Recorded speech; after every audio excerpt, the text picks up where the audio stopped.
Police प्रशासन इसलिए आरोप ढिलाई बरत रहा है क्योंकि रविदास जाति का यहाँ कोई पॉलिटिकल पावर नहीं है। लीडर बताइए लगी है, उनका क्या नाम है? रितेश कुमार। कौन है वो आपके? हमारे देवर है। अच्छा, देवर है। उनकी शादी नहीं हुई है अभी शादी नहीं हुआ है। अच्छा, तो ये लड़ाई हुआ तो गोली चलाया होगा तो पता नहीं कौन मारा? हाँ, कौन मारा है वो? साधु पाड़े। देखिए, नहार, दुसाद, नोनिया 3 जात से झगड़ा हुआ है और वो आदमी चौथा गोली मारे हैं। नुनिया ये तीनों मिलकर हम लोग को धमकी देते रहता है हमेशा कि इन लोग को गोली मारेंगे। ये साल 1.5 साल से हम लोग को धमकी देता था कि गोली मारेंगे। अभी फगुआ से 4 दिन पहले भी धमकी दिया था कि गोली मारेंगे, ठीक है। लास्ट में गोली मार दिया। पहले भी धमकी हाँ, धमकी दे रहा था। तो पहले से साल 1.5 साल पहले मार हुआ था तो दोनों ओर से केस नालिश हुआ है। अभी केस नहीं सोला हुआ है। 2024 में मार हुआ था 30 दिसंबर को। तब से दोनों ओर से 2-2 केस चल रहा है। वही के साथ धमकी दे रहा था कि हम पार्टी बुलाएंगे, गोली मरवाएंगे, ये करेंगे वो करेंगे। लास्ट में गोली मरवाई दिया। यानी 1 साल पहले का ये मामला था। ये लड़ाई था पासवान से? हाँ, पासवान से लड़ाई था। पासवान, कहार, चौधरी तीनों मिल जाता है तनके में। गाड़ी पकड़ खूब देता है। अभी भी गाड़ी आज भी दिया है घूम घूम को। बोलता है कि अभी तो एगो को मारे है ना, 5 को मारेंगे तो उतने फंसेंगे, एगो मारेंगे उतने फंसेंगे। ऐसे 5-6 को मार के हम फंसे हैं। हाँ, तो 5-6 को पिटाई कि 5-6 को मिल के मार दी। जिसने मारा है वो अभी तक गिरफ्तार नहीं हुआ है। नहीं, वो नहीं हुआ। पुलिस आई कि नहीं? पुलिस आए हैं, क्या बोला? परसों भी आया था 2 गाड़ी, तो बातचीत करके गया लिख पढ़। नाम राम आशीष है। कैसे आपका माथा फूट गया? मेरा माथा ऐसा फूट गया कि मेरा लड़का से मैंने वो लोग हाथापाई कर रहा था, ठीक है ना। तो हम गए वो लोग को छुटकाने के लिए, तो उल्टे हम लोग को वो लोग मारने लगा। मार के हाथ तोड़ दिया, मेरा सिर फोड़ दिया। कौन लोग तोड़ दिया? वही कहार है, नुनिया है, पासवान जी हैं और जो पंडित जी हैं। पंडित जी हैं इसमें? नहीं, वही गोली जो मारे हैं अच्छा, वही। कितने लोगों के साथ ये घटना? जैसे कि मेरा लड़का एक था, उधर से आ रहा था शाम के टाइम में, तो उसको पकड़ के माने कि अब की जन हम तो नहीं सुने कि कैसे का किया वो लोग, तो उसका कलर पकड़ के खींच रहा था। तो हम देखे तो हम गए छुटकाने के लिए, वो लोग का छुटकाया तो लेके उधर से 3 और आदमी वो लोग का लड़का लोग आ गया। हाँ, अतलिक लाठी चार्ज कर दिया वो लोग। हाँ, उसी में मेरा लड़का मेरा मार दिया, घायल चढ़ा दे। लोग चपेट में सबको मारा? हाँ। आप लोग प्रशासन के पास गए? मैं प्रशासन के पास गया था, क्या बोला प्रशासन? तो यहाँ आकर के फैन में मैंने देखो कि मैंने वो लोग चला गया पूछताछ करके। चला गया? हाँ, पूछताछ कर दिया, कौन मारा कौन नहीं मारा, पूछताछ करके वो लोग चला गया। कुछ सुरक्षा दे रहा है प्रशासन? सुरक्षा का दे रहा देखिए रहे हम लोग, तो मैंने कि वहाँ कुछ लोग घायल हुए? हम लोग घायल मैंने कि 3-4 आदमी घायल हो गए। हॉस्पिटलाइज भी कुछ लोग हुए हैं? हॉस्पिटल में भी कुछ भर्ती लोग हुए हैं? नहीं, हॉस्पिटल हाँ गए नहीं है, वो मेरा भतीजा। जिनको गोली लगा वहाँ? हाँ, हॉस्पिटल में मेरे भतीजे हैं, हम लोग सब अपने हैं। संग्राम दल की टीम रोहतास में पहुंची है। जिस तरह से होली में लगातार दलितों के साथ खूनी होली खेला गया, खून से रंगा गया, वहीं पर यहाँ पर छोटकी मोड़ में एक दलित को गोली से भुना गया। उस घर में आप मौजूद हैं जिस घर के व्यक्ति को इस तरह से घटना किया गया, क्या कहेंगे इस पर? देखिए, ये तो विदित है कि पूरे बिहार में होली में जिस तरह से दलितों को खून से होली खेली गई वो जग जाहिर है, किस तरह से लंगा नाच हुआ। लेकिन यहाँ जब मैं आया, ये घटना के बारे में जब मैं सुना तो मैं दंग रह गया। यहाँ चमार जाति पे गोली जो चलाया वो दुसाध जाति का लोग है। ये सबसे हैरान करने वाली बात है। ये बात है कि दोनों पीड़ित जाति है, दोनों मार खा रहा है मनुवादी से। जिसे मनुवादी जो वो दंड मनुवादी है, जो दलित को खून बहा रहा है, उसके सीने पर गोली चलाना चाहिए था, वो अपने भाई के सीने पर गोली चला रहा है।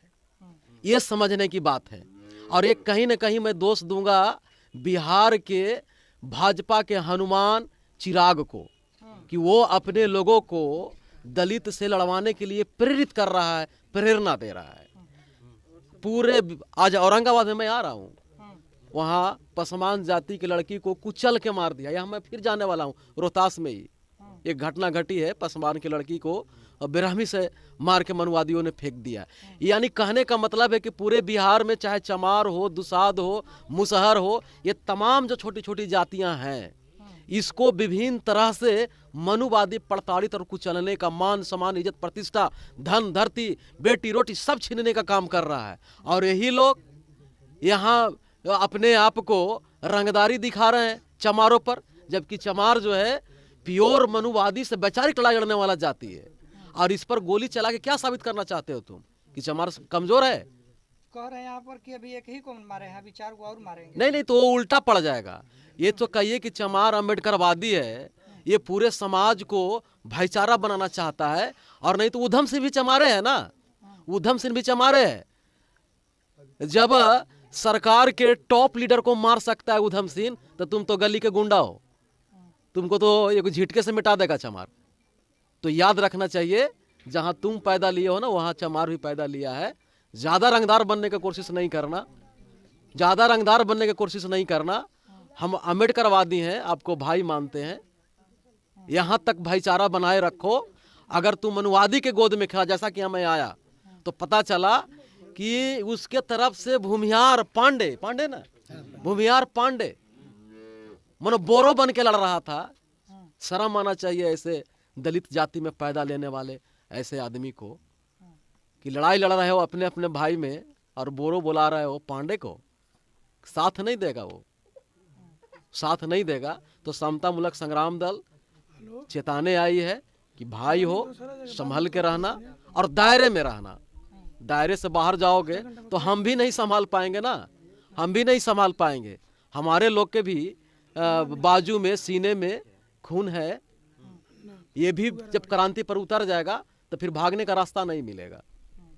क्योंकि हम तो लड़ रहे हैं मनुवादियों से ना, हम तो मनुवादियों से लड़ रहे हैं, हमारे लोग लड़ रहे हैं। एक तरफ मनुवाद से मार खा रहे हैं भुनिहार राजपूत से, और दूसरी तरफ चमार पर ये हमला कर रहे हैं दुसाध जाति। ये संकुचित मानसिकता का परिचायक है। ये जहाँ दबंगई दिखाना है वहीं वहाँ नहीं, इन लोग तो वहाँ कायर बना हुआ है ना। अरे गोली चलाना ही है तो उसको मारो ना, जो कोमल का हत्यारा है उसको मारो ना, जो और हमारे बहू बेटी को जो बलात्कारी है रजनी पासवान का, उसको गोली मारो। लेकिन वहां तो इनको घी गिद्दर बन जाएगा, वहां ना घी फंस जाएगी इनकी। ये ताकत कहाँ दिखा रहे हैं? तो अपने भाई पर ताकत दिखा रहे हैं। और इसलिए दिखा रहे हैं कि ये जो है ना लगातार सुधारवादी आंदोलन कर रहा है। ये जो कौम है चमार जाति जो है, लगातार जो है बिहार में ये जाना जाता है ना कि ये भीमवादी लोग है। जय भीम बोल दीजिए, कोई जात के बोल देगा, बोलेगा चमारे होगा।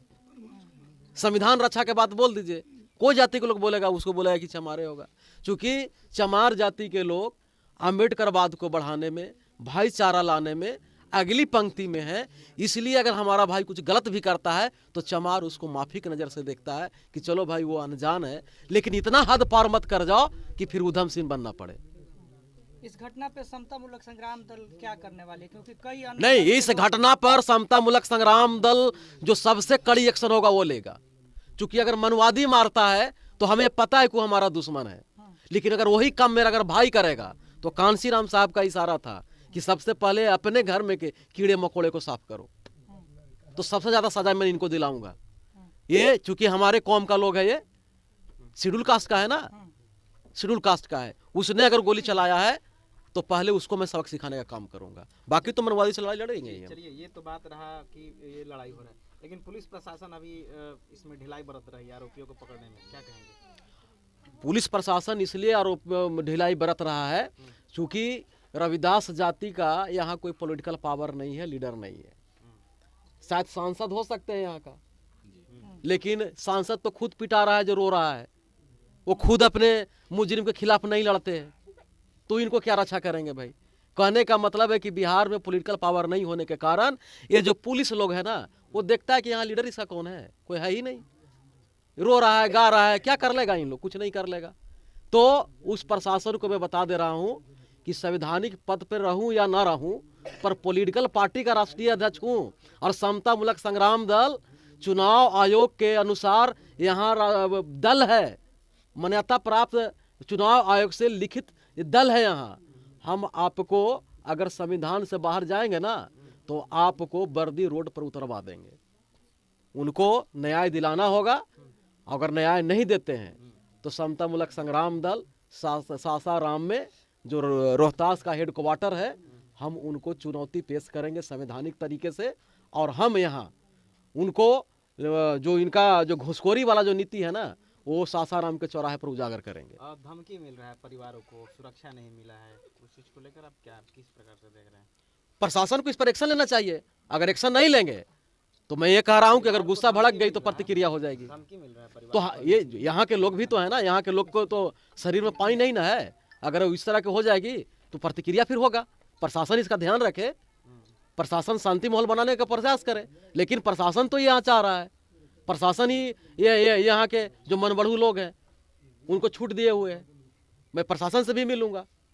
लगातार 4-5 लोगों के साथ एक साथ घटना की गई। अभी आपके बगल में जो बैठे नहीं, मैं वही देख रहा हूँ ना, और ये पहली बार नहीं है। अभी जब मैं यहाँ आया तो ये पहली बार नहीं है। यहाँ 2-3 सालों से इस तरह का शोषण जुल्म यहाँ के रविदास परिवार पर हो रहा है। क्या करना चाहिए रविदास परिवार को कि शोषण ना हो? नहीं, अभी तो मैं आया हूँ यहाँ, अभी तो इनको मैं कुछ नहीं कहूँगा। इनके लिए तो हम लोग तैयार हैं लड़ने के लिए, इनके लिए हम लोग लड़ेंगे। इनको क्या हम कहें कि आप ये कीजिए वो कीजिए, ये जैसे हैं वैसे रहें, शांति बनाने का प्रयास करें। बाकी जुर्म के खिलाफ मजबूत आवाज समता लोक संग्राम दल बिहार में है। जुर्म करने वाला कोई हो, चाहे मनवादी हो, चाहे हमारा भाई क्यों ना हो, समता लोक संग्राम दल बस के नहीं।